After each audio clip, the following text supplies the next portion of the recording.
Northwestern and Washington. Interesting matchup. First ever conference game for the Huskies.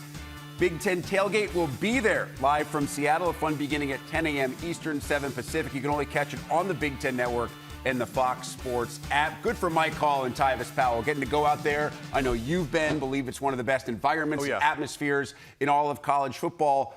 But what do we make of this actual game? Washington, 16 penalties in that loss to Washington State. And the last time Northwestern played a quality opponent against Duke, they fell in 2 overtimes, and we have a new quarterback in Jack Lausch, who we saw last week against Eastern Illinois. Yeah, and I don't really know who Jack Lausch is at this point because Eastern Illinois is certainly not a Steve Belichick-led defense, right? And for Washington, I've sat in these film sessions when you just give a game away, 16 penalties. Certainly, I think Jed Fish would like that 4th down call, speed option into the boundary. And I got to imagine, on Sunday or Monday, that was a silent film session where they just rolled through these plays saying, guys, we actually do have something here, but we can't beat ourselves. And that's going to be the story of this game once again. Washington, when they're rolling, Will Rogers looks great. A couple 300-yard games. I love Jonah Coleman, but they have to avoid beating themselves. If you're Northwestern, the defense has led the way and will have to continue leading the way. Their run defense has been stout.